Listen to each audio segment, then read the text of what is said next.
দেশের শোবিজ তারকাদের নিয়ে বহুল আলোচিত সেলিব্রিটি ক্রিকেট চ্যাম্পিয়ন্স ট্রফি ২০২৫ নিয়ে অশ্লীলতার অভিযোগ উঠেছে। এ কারণে এই ক্রিকেট লিগে অংশগ্রহণ করা ৬ মডেল ও ৩ নির্মাতাকে আইনি নোটিশ দেওয়া হয়েছে।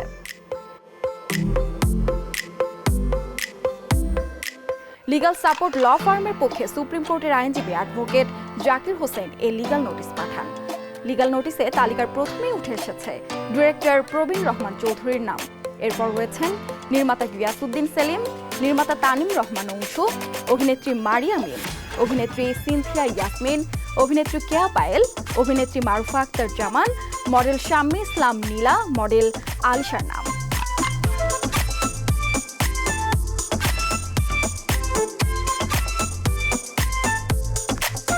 গত ৫ মে রাজধানীর বসুন্ধরা স্পোর্টস কমপ্লেক্সের ক্রিকেট স্টেডিয়ামে এই টুর্নামেন্টের আনুষ্ঠানিক উদ্বোধন করা হয়। আর টুর্নামেন্টের পর্দা নামে মঙ্গলবার। এই আসরে জয়লাভ করেছে গিগাবাইট টাইটান্স।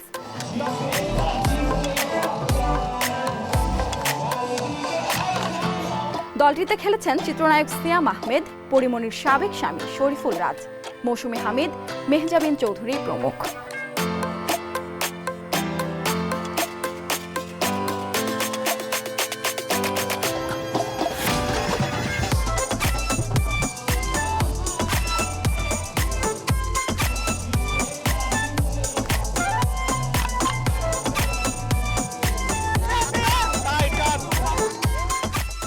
আরও সংবাদ পেতে চোখ রাখুন প্রতিদিনের বাংলাদেশের ওয়েবসাইট, ফেসবুক পেজ ও ইউটিউব চ্যানেলে। এতক্ষণ সঙ্গে থাকার জন্য ধন্যবাদ।